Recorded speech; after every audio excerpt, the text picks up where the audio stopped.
10वीं विज्ञान में अपन कल रासायनिक विक्रियाओं के बारे में बातचीत कर रहे थे। रासायनिक समीकरण किस प्रकार से संतुलित करते हैं, शब्द समीकरण, उससे कंकाली समीकरण, कंकाली समीकरण से संतुलित समीकरण किस प्रकार से हल किया जाता है, या समीकरण को संतुलित किस प्रकार से करते हैं। अपन ने कुछ उदाहरणों के माध्यम से उन चीजों को देखा। आपने उदाहरण मिलाए होंगे। यदि प्रॉब्लम हो तो उस पर अपन बाद में फिर चर्चा कर सकते हैं। मेरे हिसाब से 4-5 उदाहरण आपको बता दिए तो प्रॉब्लम वाली समस्या नहीं होनी चाहिए। आज अपन नया टॉपिक लेते हैं, रासायनिक अभिक्रिया, जिसको अपन टॉपिक को आगे बढ़ाते हैं। रासायनिक अभिक्रिया किसे कहते हैं, परिभाषा पहले आपको बताई जा चुकी है कि जब किसी क्रिया में कोई रासायनिक परिवर्तन होता है, अर्थात जब कोई दो पदार्थ आपस में क्रिया करके या सहयोग करके एक नए पदार्थ का निर्माण करते हैं, अर्थात नए पदार्थ के बनने की प्रक्रिया यदि वहां पे देखने को मिलती है, इसका मतलब वो क्या है, रासायनिक अभिक्रिया हो रही है।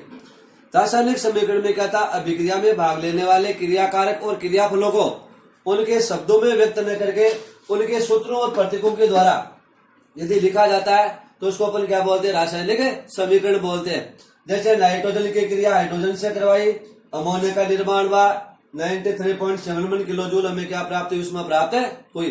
तो अभिक्रिया किस प्रकार की हो गई है, उष्मा क्षेपीय अभिक्रिया भी है।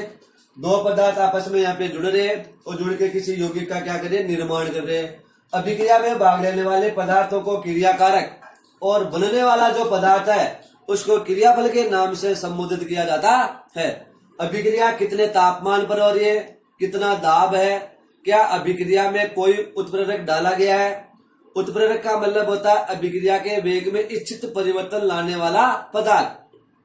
कई बार उत्प्रेरक उतना काम नहीं करता है तो उसका वेग बढ़ाने के लिए, उसकी क्रियाशीलता बढ़ाने के लिए अपन फिर कुछ पदार्थ डालते हैं जिनको अपन उत्प्रेरक वर्धक या विषयों के नाम से वहां पे संबोधित करेंगे। उत्प्रेरक के बारे में अपन आगे जो इसका टॉपिक आएगा उसमें पूरी चर्चा करेंगे।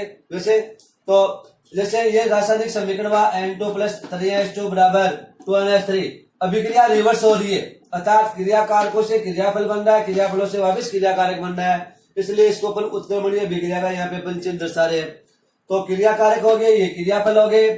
यहाँ पे उत्प्रेरक डाला आपने, तापमान, उत्प्रेरक और तापमान दोनों चीजें हो, इसका मतलब उत्प्रेरक को तीर के निशान के ऊपर और तापमान और वायु दाब को क्या करते हैं, उसके नीचे लिखेंगे। किसके, तीर के निशान के नीचे।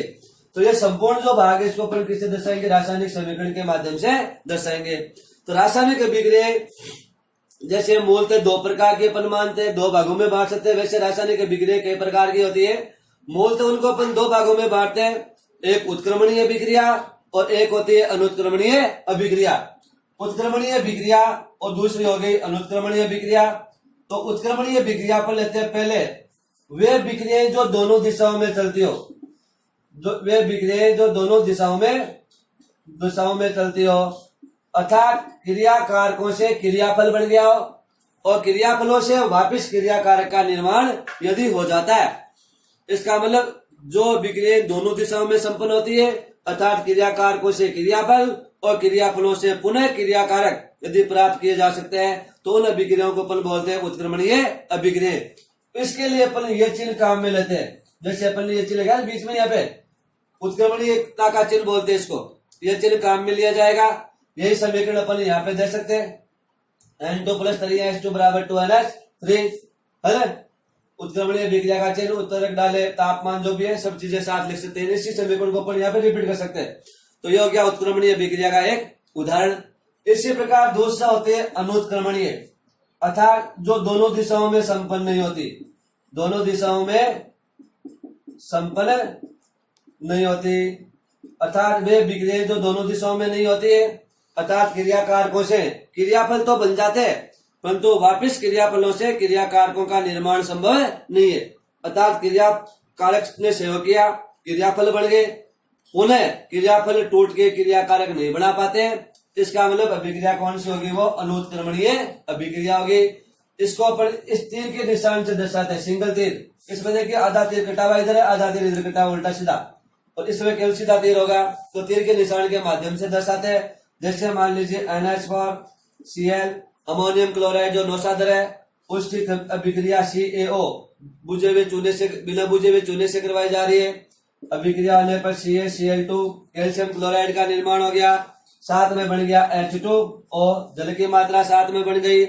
इसी प्रकार से साथ में क्या बन गई NH3 अमोनिया गैस का यहाँ पे क्या हो गया निर्माण हो गया। तो इनसे वापिस ये तीनों संयोग करके इनका निर्माण नहीं कर पाते। इसका मतलब अभिक्रिया कौन सी होगी अनुत्क्रमणीय अभिक्रिया आपको देखने को मिलेगी। तो वे रासायनिक अभिक्रिया जो केवल एक ही दिशा में संपन्न होती है उसको अपन क्या बोलते हैं अनुत्क्रमणीय अभिक्रिया के नाम से जानेंगे। परंतु अपने सिलेबस के हिसाब से अपन बात करें तो रासायनिक अभिक्रियाओं को अपन इन दो भागों में नहीं बांटते बल्कि अभिक्रिया अलग अलग प्रकार की होती है।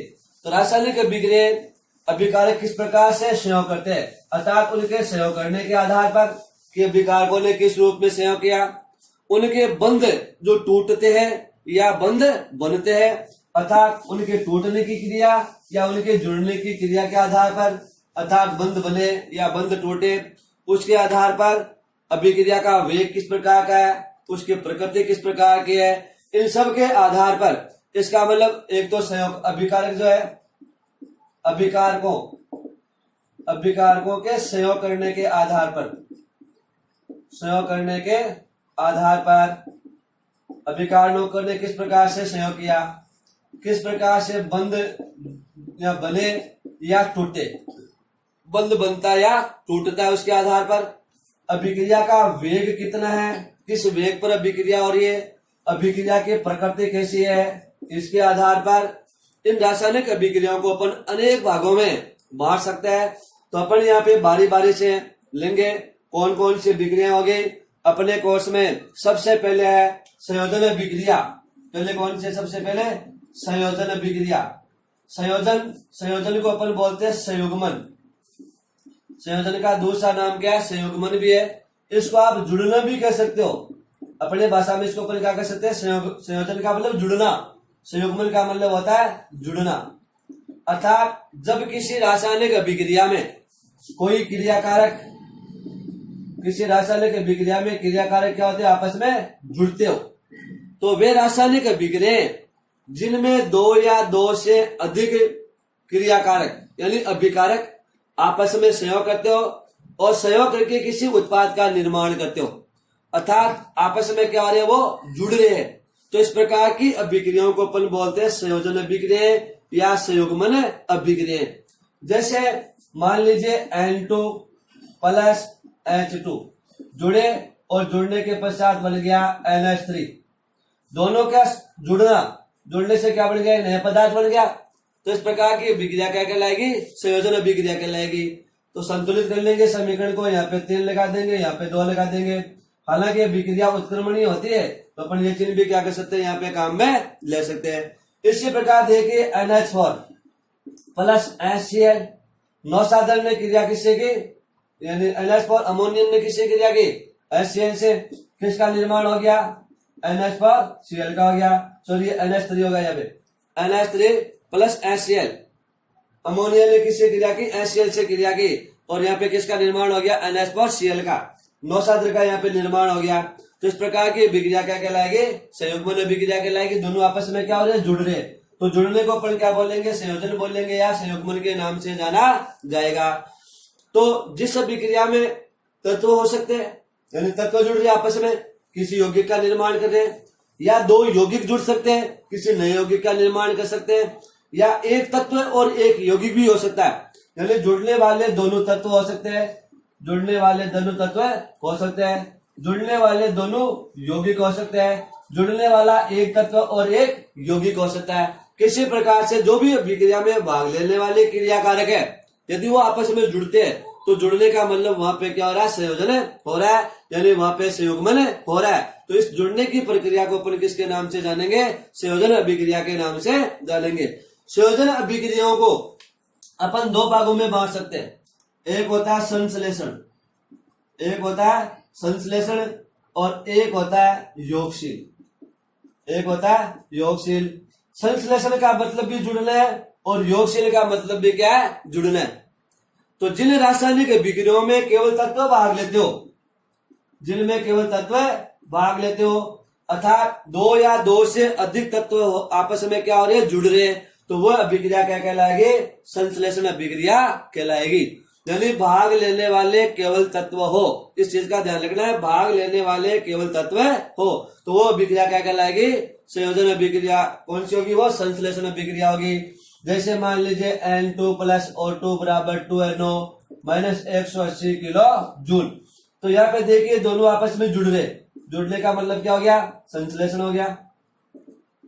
इसी प्रकार इसमें देखिए N2 वाले में भी NH3 बन रहा है, ये भी क्या हो रहा है, जुड़ रहे, ये भी क्या हो गया, संश्लेषण हो गया। तो दोनों अभिक्रिया किसके नाम से जानी जाएगी, संश्लेषण के नाम से जानी जाएगी।